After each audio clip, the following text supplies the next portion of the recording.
Robert Jenrick's Special Forces comments expose a desire to tear up the UK's commitment to protect basic rights and freedom. We're going to read this argument piece from Byline Times, you guys. Let's go.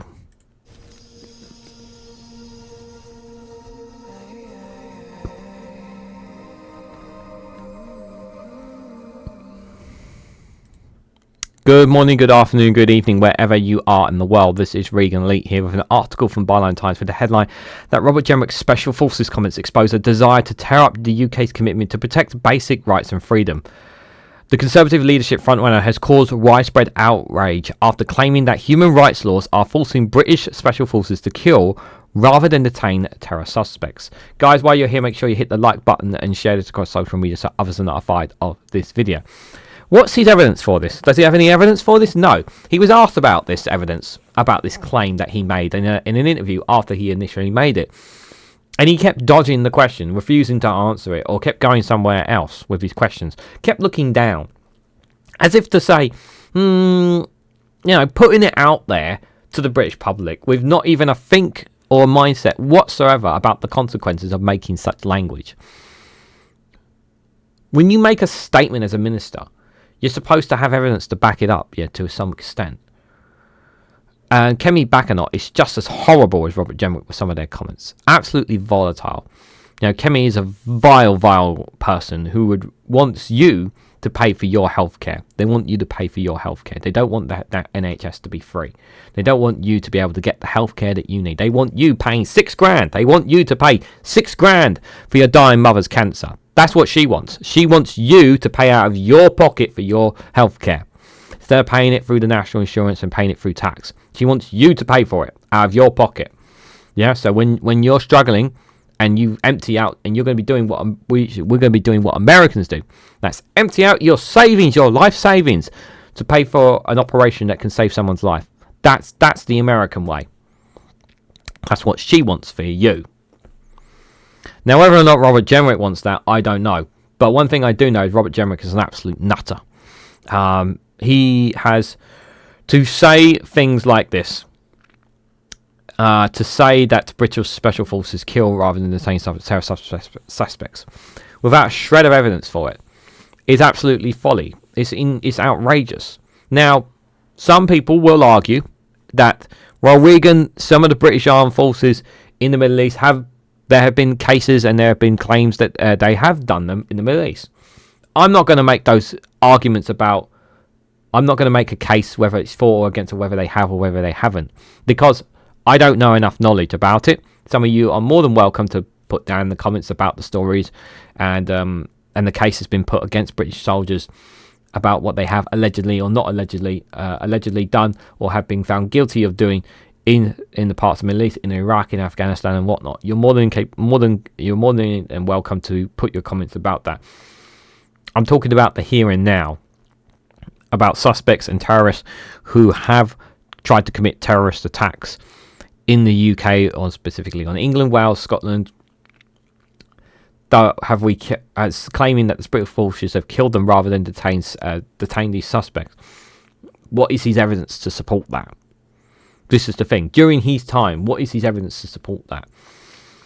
And I feel like he's just putting these out there to antagonize and appease the right wing of the right wingers, to those who are the QAnon conspirators, because there are the QAnon conspirators, the Facebook groups who stay in their little huddles because they're so afraid to go outside their little bubble, because they're afraid of being told the truth about what's really happening in the real world, so they have to stay in their little bubble and listen to the same rhetoric over and over again. It's just really annoying. But at least we have a media like Byline Times with some common sense here. That's not run by a billionaire or millionaire as well. So Conservative leadership hopeful Robert Jenrick claimed that the European Convention on Human Rights is causing British Special Forces to kill rather than detain suspected terrorists. It's both outlandish and downright dangerous, and he has quite rightly met with backlash, including from his colleagues. The ECHR has nothing to do with what the British Special Forces are doing. Make this outrageous claim. It's called the European Convention on Human Rights. So he's saying that the European Convention of Human Rights is killing humans. That's what he's claiming. Do you understand that? All right, let me repeat that again. He's talking about the European Convention on Human Rights, the ECHR. He's claiming that it is killing humans rather than detaining suspected terrorists. You know how stupid that sounds, right? Jenrick's desire to tear up the UK's commitment to protect basic rights and freedom does not bode well for his vision for Britain or his priorities if he wins the Conservative leadership contest. In his most recent comments, Jenrick is piggybacking on criticism made last year by Sir Ben Wallace, the then Defence Secretary of the Convention, of other global norms in which to prevent Britain from rendering suspects to countries where they may face torture. Jenrick doubled down on the comments on Tuesday. The controversy comes after a week after Wallace was called before the independent inquiry on Afghanistan to answer claims that he lacked curiosity when the allegations of extrajudicial killings by British special forces were brought to him. It is a choice moment for Jenrick to have invoked Wallace's opinion on these matters. Every day in the Freedom from Torture rehabilitation clinics, we see terrible damage torture that has on people, including men, women and children from countries that Britain shares intelligence with. Yeah, let's remember that. Their pain is a vital reminder of why the UK must defend the absolute ban on torture and protect every human, regardless of who they are and what they are accused of. Torture is the ultimate red line for when the universal ban is flouted and no one is safe. By the way, there are people in the Conservatives who should bring back the death penalty as well. Do you know how expensive that is as well? Along with criticism of the ECHR, Wallace is a staunch proponent of the 2021 Overseas Operation Act, which is a bill that sought to let British perpetrators of torture and murder off the hook.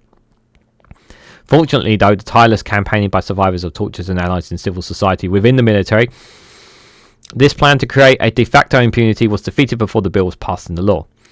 The ongoing Afghanistan inquiry, which is investigating allegations that British Special Forces murdered civilians in Afghanistan between 2011 and 2013, made crystal clear what a crucial achievement it was. In recent years, the ECHR has been treated like political football, a raft of laws that have been introduced that flout the UK's international obligations to deny justice for survivors of torture. In line with his pledge to uphold international rule of law, Keir Starmer must move now to repeal the Overseas Operation Act, including the time bar it places on civil claims by survivors of torture and murder. Racking up nonsensical and hackneyed criticisms of the ECHR to score cheap political points is an unwelcome reminder of the recent period in which the UK's global reputation as a country that upholds the international rule of law nosedive. Jenrick's colleagues are right to shut him down. The UK's commitment to the ECHR must be unwavering. Yes, those who don't know what the European Convention on Human Rights, it is not that hard. Simply Google it and spend some time reading it. Spend some time reading it and read about the rights that it gives you as a citizen. Read it. Read about it. Yeah? You're just listening to what right-wingers and politicians are saying. No. Google it. Read the damn thing yourself. Rather than actually just assuming that they do random things. Actually go out of your way to read it. I really do would encourage you to do so. Rather than actually listen to politicians. Listen to experts on this. Especially these politicians. They're not politicians. These are nutters. Insane people. They want to take away your human rights. They want to take away your holiday pay. They want to take away your sick pay. They want to take away the rights that you have, that unions have fought to give you. Remember that. Unions are really important are really important. They protect workers' rights. Their job is to look after workers. We need to protect unions. We need to protect our human rights. And you cannot tell me that scrapping the ECHR and introducing some kind of UK Bill of Human Rights, that is going to be safe from the likes of the Conservatives and Reform. No. It's better that we are working in coordination with our European partners and allies rather than being divided on this. Don't fall into this trap. Go out of your way and read the ECHR yourself. Don't assume what people are telling you on it. So guys, what do you make of Robert Jenrick's comments? What do you make of his decision and his rhetoric about wanting to leave the ECHR, claiming that it is the reason that British Special Forces are killing rather than detaining terror suspects? Let me know your thoughts and more down in the comment section below. If you found this video informative, please hit the like button. We greatly appreciate it. Share it across social media so others are notified of this video. If you haven't subscribed already, please consider subscribing because it really does help support the channel. And if you want to go one step further, financially support me and the work that I do here, you can do so by becoming a YouTube member for as little as 99p. Or join me on Rumble or Patreon for exclusive content on those platforms. So thank you all so much for watching. I hope to catch you all very, very soon.